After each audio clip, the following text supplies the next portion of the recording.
Hello and welcome to another Sitecore Stories.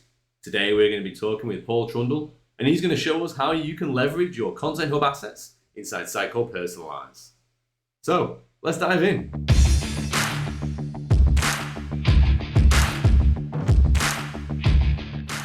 Okay, thanks for joining me today, Paul.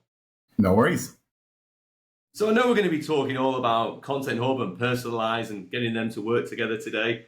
Before we dive into all that, though, can you tell us a little bit about yourself and your role here at Sitecore?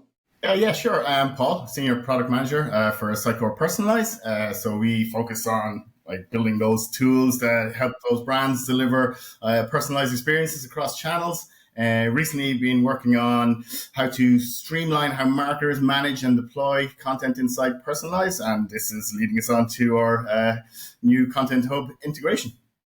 Yeah, nice. So what were the problems we were seeing in market that led us to actually build this link between the two?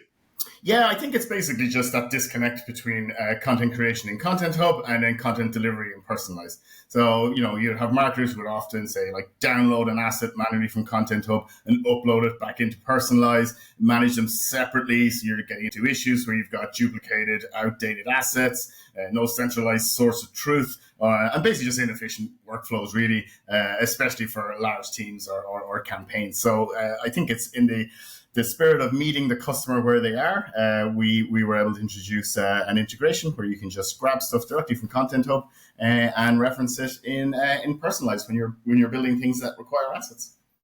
Yeah, nice. So how does what we've built kind of address all of that then, those issues?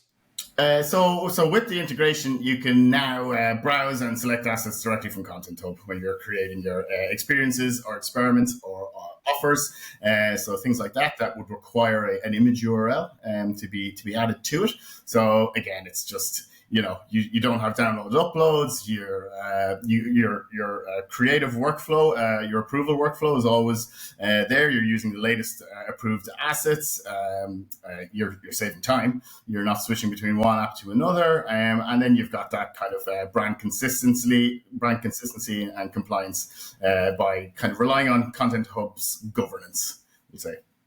Yeah, nice. That sounds much more streamlined. Can we see it in action?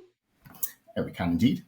Okay, cool. All right. So how do we enable this? So if you are familiar with Personalize, I'll just jump back out to the main screen. You'll have, please excuse my demo data here, but you'll have an option up here in your very top right where you can manage features. So if you go here now, you will see a Content Hub integration that you can toggle on or off, and it's going to ask you for your Content Hub URL. We will then, when you add this here, we're then going to just basically do some background check ourselves. We're going to make sure that it's a Content Hub, actual Content Hub URL that you're working with. So we'll authenticate it there. And that's per tenant. So at that stage, then one person on your team will have enabled this. It's enabled for everybody. So everybody can avail of it then at that point, and you'll start to see some things pop up within the app that I will show you now that will kind of let you utilize the feature. So I've got a simple experiment here called competition entry. So what we're trying to do here in a theoretical world is have a test run on a page where we're going to try out a couple of entry pop-ups. So we want to entice people to enter a competition, say, on our website. So I've got a variant here built. It's a corner pop-up for a competition entry. I'm going to edit it. You can see what we're looking at here. So you can see here now I've got my corner pop-up that I'm building. Enter our giveaway here. Sign up for your chance to win a weekend getaway at a 5-star hotel. License is paid. No thanks and yes please. This will bring me onto my competition entry form.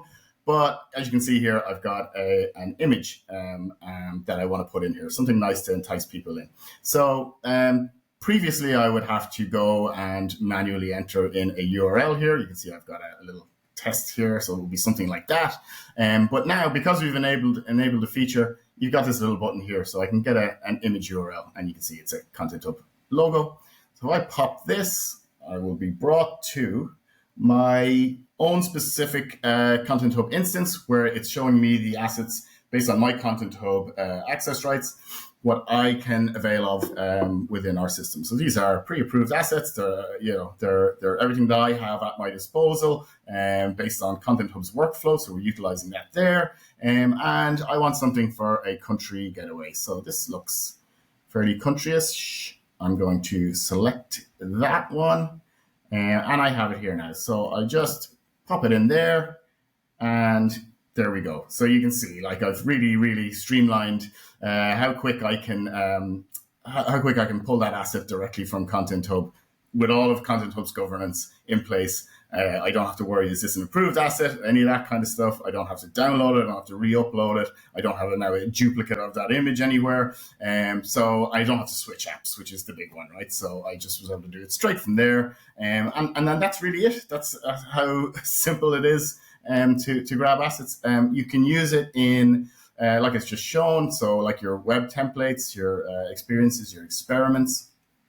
We also have it available if you were utilizing an offer with an image URL that you need to input. It's there in offers too. So right now, yeah, it's in all your web templates and on any offers that have an image field that you might want a user to fill out when they're creating an offer. That's awesome. So much smoother than what people were having to do before, copy and pasting and that. Yeah, that's really what you want to achieve, right? It's just, we have this suite of programs, and it's about getting a better handshake between them, not having to switch between them. It's been a big focus on a couple of the things we've done, especially moving entities between tenants, things like that. We're really focused on sort of cutting down the time you would app switch, let's say, or tab switch even in some cases. Yeah, nice. So I guess before we finish up here, if anyone's got any questions about this, what's the best way to get a hold of you? Yeah, I think the community Slack, if you're members, I think is probably the best place for sure. You can I don't know, comment on this video or whatever. But yeah, the community Slack is probably the best place. If you're not a member, please do sign up. I think it's open to all. You'll see channels for pretty much all of our areas, all of our products in there. Yeah, it's quite a vibrant community. I'd recommend anyone working in the Sitecore space to avail of it. A lot of historical questions have been answered there, so there's quite a repository of information. So yeah, best place you'll find me on there. Awesome. Well, thanks for joining me today, Paul. Hopefully we get to speak again soon. Yeah, no worries.